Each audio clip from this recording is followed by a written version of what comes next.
Hello everyone दोस्तों, अभी SSC CGL का एक कह लीजिए तूफान सा आया हुआ है और मुझे डर है कि ऐसे सिनेरियो में ऐसी हमसे गलती ना हो जाए कि कुछ ऐसे एग्जाम जो कि स्टिल इंपॉर्टेंट हैं उसको हम लोग थोड़ा कम इंपॉर्टेंस दे दें। मिसाल के तौर पे एसएससी सीएचएसएल टीयर 2 2021 का जो पेपर है वो आपका 18 सितंबर को होने वाला है और एसएससी एमटीएस 2021 का टीयर 2 का जो पेपर है वो 6 नवंबर को होने वाला है। ये दोनों डिस्क्रिप्टिव पेपर्स हैं। अब सीजीएल दिसंबर में होने वाला है और मैंने खुद ही पिछले वीडियो में कहा था कि सारे एग्जाम्स को भूल के सीजीएल की प्रिपरेशन में लग जाइए। तो मेरा कहने का ये मतलब नहीं था कि ये सारे एग्जाम्स अगर आपके पेंडिंग है तो इसको भी आप भूल जाइए, इसके लिए तो आपको प्रिपेयर करना ही है। तो आज हम लोग इन्हीं दो एग्जाम्स के बारे में बात करेंगे। डिस्क्रिप्टिव पेपर्स हैं ओवरऑल ये, इसके बारे में कुछ चीजें जो कि मुझे लगता है आपके लिए काफी इंपॉर्टेंट जानना। तो बिना देर किए शुरू करते हैं इस वीडियो को। देखिए, सीएचएसएल और एमटीएस का जो डिस्क्रिप्टिव पेपर है उसका सिनेरियो थोड़ा अलग है। एमटीएस में 50 मार्क्स का होता है डिस्क्रिप्टिव, टीयर 1 होता है 100 मार्क्स का, टीयर 2 होता है 50 मार्क्स का। लेकिन टीयर 2 के मार्क्स जो होते हैं वो सिर्फ क्वालिफाइंग इन नेचर होता है। टीयर 2 ओवरऑल क्वालिफाइंग है, 50 मार्क्स में से आपको 30% या 33% आपको स्कोर करना होता है और आपने क्वालिफाई कर लिया। आपकी जो मेरिट बनती है वो 100 नंबर यानी कि टीयर 1 के मार्क्स पे ही बन जाती है। एमटीएस की बात कर रहा हूं।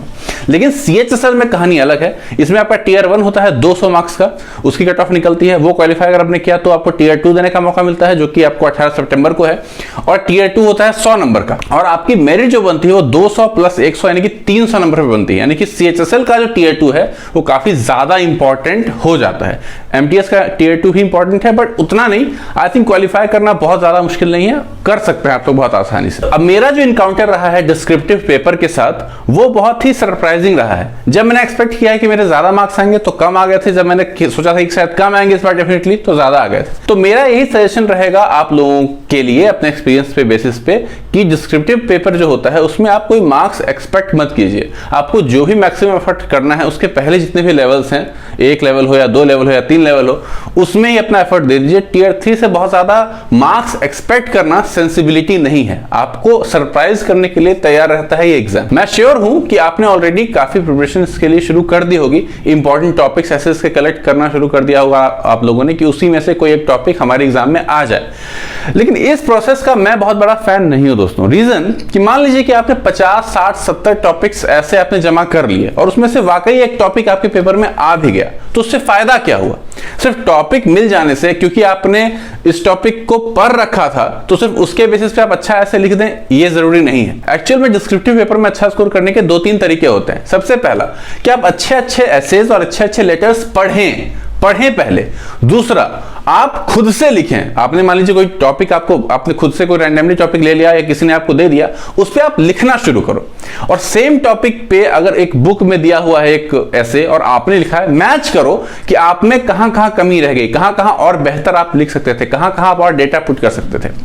तीसरा कि अगर आप अवेयर है ना दोस्तों तो आपको दिक्कत नहीं होगी। अगर आपके पास फैक्ट्स है, डेटा आपके पास है तो आप एक अट्रैक्टिव इंगेजिंग ऐसे लिख लोगे। And fourth but not the least, writing skills, cleanliness and handwriting, इन तीनों का भी काफी रोल है। अगर आपके पास बहुत ज्यादा डेटा फैक्ट नहीं है, आपने बहुत ज्यादा ऐसे पढ़ा भी नहीं है, फिर भी इन चीजों के बेसिस पे जो मैंने चौथे पॉइंट में बताया उसके बेसिस पे आप अच्छा ऐसे लिख सकते हो और अच्छा खासा मार्क्स लेके जा सकते हो। किसी टॉपिक के बारे में लिखना और किसी टॉपिक पर ऐसे लिखना, दोनों में बहुत फर्क होता है। ये आपको जानना बहुत जरूरी है और ये फर्क आप तभी समझ पाओगे जब आप कई सारे एसेज पढ़ोगे। तो डिस्क्रिप्टिव पेपर को लेके दोस्तों मेरे पास आज ये बुक है, ये हिंदी में है और ये इंग्लिश में है। सेम बुक है एक्चुअली। एसएससी सीएचएसएल और एसएससी एमटीएस का जो टीयर 2 होगा अभी डिस्क्रिप्टिव होगा उसके लिए ये बुक्स है। इस बुक में 60 लेटर्स और 60 एसेज दिए हुए हैं आपको एज अ मॉक फॉर्म। उसमें आपको प्रीवियस ईयर क्वेश्चंस भी जो पूछे गए हैं पिछले कुछ सालों में वो भी इंट्रोड्यूस किए हुए हैं। स्टार्टिंग में एक अच्छा एसे या एक अच्छा लेटर कैसे लिखते हैं वो भी आपको यहाँ पे दिया हुआ है।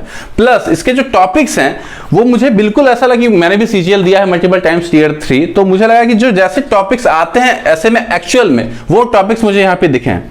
फॉर एग्जाम्पल एक यहाँ पे टॉपिक है, write an essay in about 200 to 250 words on the topic emerging trends of aviation industry in India। ठीक है, यहां पे ये भी हो सकता था कि एविएशन इंडस्ट्री इन इंडिया, इस पे आप ऐसे लिखो। लेकिन एसएससी में हमेशा ये चीज होती है कि कुछ एक्स्ट्रा ऐड कर देगा। ठीक है, importance of education in India in present times, इस तरीके से आ जाता था। तो जो एक रेगुलर टॉपिक हम लोग मान के चलते हैं ऐसे के लिए है, उसमें कुछ ऐड कर देता है, ये एसएससी का ट्रेंड है। और जो इसमें एसेस दिए हुए हैं, 60 एसेस दिए हुए हैं, उसमें आपको हर टॉपिक में आपको ऐसा लगे कि हाँ ये बिल्कुल रेलेवेंट है, ऐसा आ सकता है पेपर में। तो अगर आप हिंदी में लिखना चाहते हैं तो हिंदी में भी अवेलेबल है, इंग्लिश में लिखना चाहते हैं तो इंग्लिश में भी अवेलेबल है।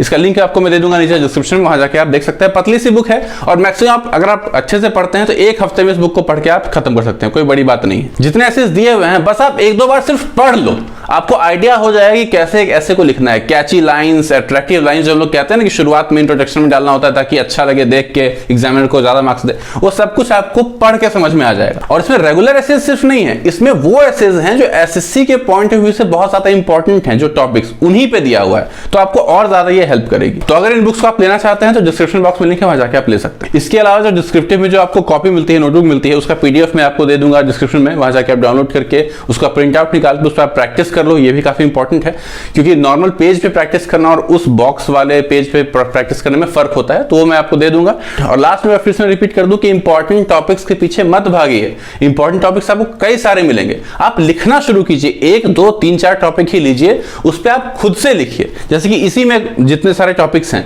आपने देखा टॉपिक, आप लिखना शुरू कर दो, ठीक है। उसके बाद लिखने के बाद मैच करो कि आपने क्या लिखा, उसने क्या लिखा, किसका ज्यादा बेटर है, कहां आप में कमियां हैं, कहां शायद वो उसमें कमी है, आपने बेहतर लिखा है, जज करो। ऐसे इंप्रूवमेंट होता है। सिर्फ टॉपिक जमा करने से आप डिस्क्रिप्टिव में बहुत अच्छा परफॉर्म कर लोगे, इस मनोदशा में अगर आप हो तो ये आपकी बहुत बड़ी गलतफहमी है, इसको दूर कीजिए। बाकी last but not the least सबसे इंपॉर्टेंट चीज कि आपको ब्लैक या ब्लू बॉल पेन लेके जाना है, क्योंकि वहां पे आपको पेन नहीं मिलता है, तो अपना फेवरेट पेन जो है वो आप लेके चले जाओ, जिससे आपकी हैंडराइटिंग ज्यादा अच्छी बनती है।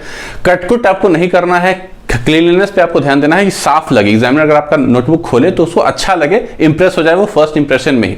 अपार्ट फ्रॉम दैट सबसे इंपॉर्टेंट चीज जो फ्रंट पेज है, उसमें आपका signature, thumb impression, roll number और मीडियम ऑफ लैंग्वेज, ठीक है, ये चारों आपको फिल करना है अच्छे से। इन चारों को फिल करने में किसी भी तरह का इशू नहीं होना चाहिए, कोई भी कटकुट नहीं होना चाहिए। अगर ऐसा होगा तो यूएफए में आपका पेपर जा सकता है, इस बात का ध्यान रखिए। तो बस इस वीडियो में इतना ही, कोई बहुत बड़ा डील नहीं है डिस्क्रिप्टिव पेपर देना, लेकिन स्कोर करना बहुत बड़ी बात है। स्कोर का अच्छा स्कोर लाना बहुत मुश्किल है, बहुत ही कम लोगों के आते हैं अच्छे स्कोर्स, वो उनको भी नहीं पता है कैसे आ गए। हैंडराइटिंग ठीक है, अच्छा उन्होंने लिखा होता है, हैंडराइटिंग अच्छी होती है उनकी, बट और भी लोगों की भी हैंडराइटिंग अच्छी है, अच्छा लिखते हैं, बट उनके नहीं आ पाते हैं। तो बस इस वीडियो में इतना ही, बहुत ही जल्दी मिलते हैं अगले वीडियो में, तब तक के लिए बाय बाय।